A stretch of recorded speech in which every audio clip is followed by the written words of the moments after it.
সালাম আলাইকুম। এই ঘটনা কুষ্টিয়ার দৌলতপুরে। সেখানে স্থানীয়ভাবে পীর বলে পরিচিত শামীম রেজার আস্তানায় মব তৈরি করে চালানো হয়েছে ব্যাপক ভাঙচুর।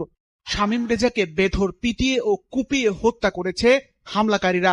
এ সময় হামলায় আহত হয়েছে বেশ কয়েকজন। কোরআন অবমাননার দায়ে পীর সাহেবকে ফিটিয়ে এবং কুপিয়ে হত্যা করা হয়েছে।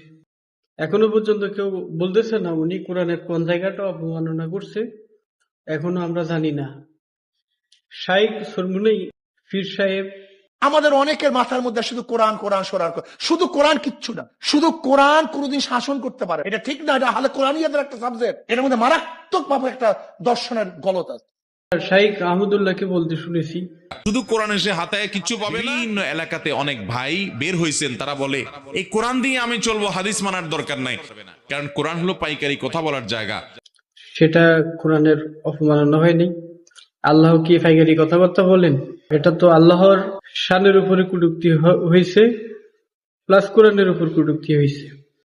মাননীয় প্রধানমন্ত্রী জননেতা তারেক রহমানকে বলবো, আপনার বাবার মৃত্যু স্বাভাবিক মৃত্যু ছিল না।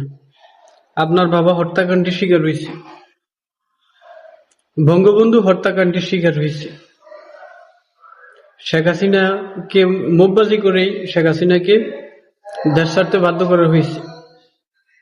মোববাজি আপনার বিরুদ্ধে হবে না তার কি গ্যারান্টি আছে? মোববাজরা সংসদে ঢুকে সিগারেট টেনেছিল।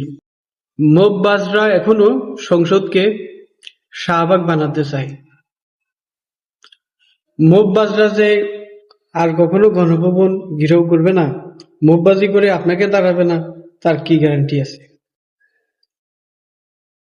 আপনি কি সেফ? আপনি কি নিরাপদ? আমাদের জীবনের মূল্য নেই, আপনার জীবনের দাম আছে, মূল্য আছে। আপনি কি নিরাপদ মোববাজদের থেকে? তাহলে আপনি দ্রুত মোববাজদের বিরুদ্ধে অ্যাকশন নিন। ভুলে যাবেন না আপনার বাবা হত্যাকাণ্ডের শিকার হয়ে মারা গেছে। দুঃখজনক ব্যাপার হলেও সত্য।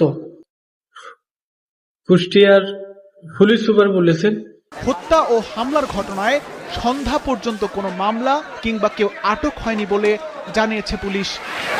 অভিযোগ জীবনে কেউ করবে না, তাই বলে আপনারা গ্রেপ্তার করবেন না, মানেটা কি? কাউকে আমি মেরে ফেলবো, কেটে ফেলবো, অভিযোগ যদি কেউ না করে তাহলে আমার কোনো সমস্যা হবে না, আমার কিছু হবে না। মানে কেউ যদি অভিযোগ না করে তাহলে পুলিশ কাউকে গ্রেপ্তার করবে। আমার সাথে যার দ্বন্দ্ব আছে তাদের সবাইকে মেরে ফেলবো, তার আত্মীয় স্বজন যারা আছে সবাইকে মেরে ফেলবো, যেন কেউ